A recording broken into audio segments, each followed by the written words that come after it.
Hi, I'm Nicholas Barber, and this is my wife, Jody Barber. At first, we started out kind of slow, and then all of a sudden it just picked up real fast. I really can't explain why or how.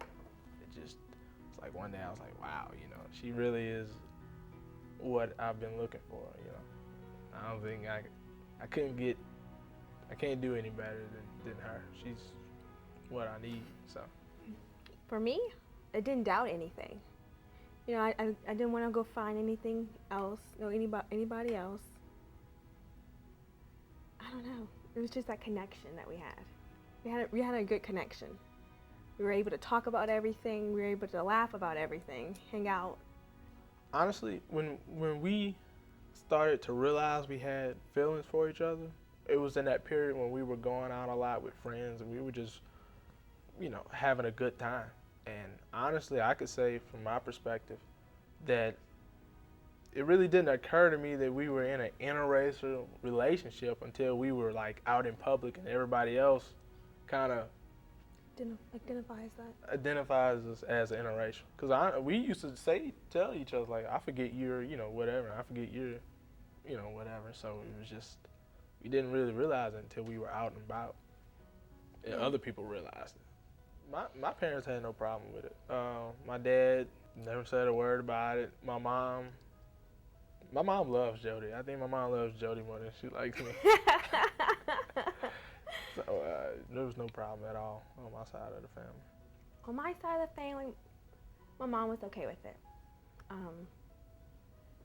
She was happy. She was happy because I was happy, My dad had a little difficult time, and I think it was because he was worried how people was going to treat me because I was with a black guy. Like he knew, he was thinking about the ones that would maybe since I'm married to a black guy or dating a black guy, I would lose my job because they wouldn't approve of it. Like would that be stereotypical? Well, I guess he had that old time mentality on it. I think he was afraid we wouldn't be able to afford or get a house, buy a house, or Right. for me to get a job and take care of the family, or He was for her to afraid keep of what the her society was job. going to do to us because we were a interracial couple. I think time brought him around. I think seeing how happy we were brought him around. Yeah.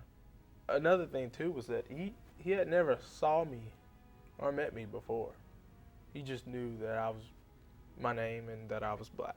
He never met me, never saw pictures of me or anything like that. And I guess he probably had that stereotypical viewpoint of a young black male. I don't think he even knew I was in college, went to college, had a job. So he probably had that mentality on, okay, I know black guy. I know what he is.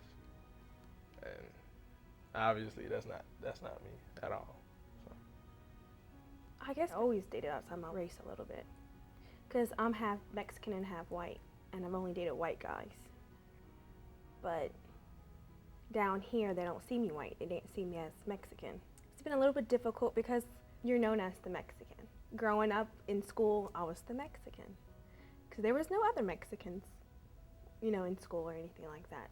So it kind of gave you that identification all of a sudden, And then when you're young, you just wanted to fit in, I was proud of my race, but I didn't have that sense, as now that I'm a grown up, what it really truly means to be a Mexican and, be proud of it.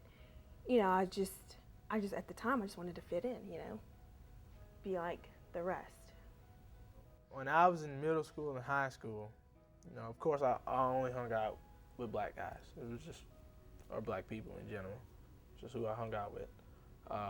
What they listened to, what they watched, how they talked. I would try to do that, just to be accepted.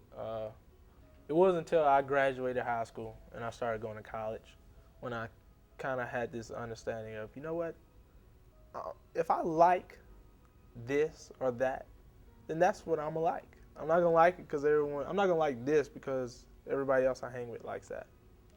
I'm gonna do what I like. I'm gonna listen to what I want to listen to. It happened to be some weird stuff. But it was, I had to get that. I guess it took me to get out of that elementary kind of mentality that, life is life. and you're gonna do what makes you happy. So do what makes you happy, and I did.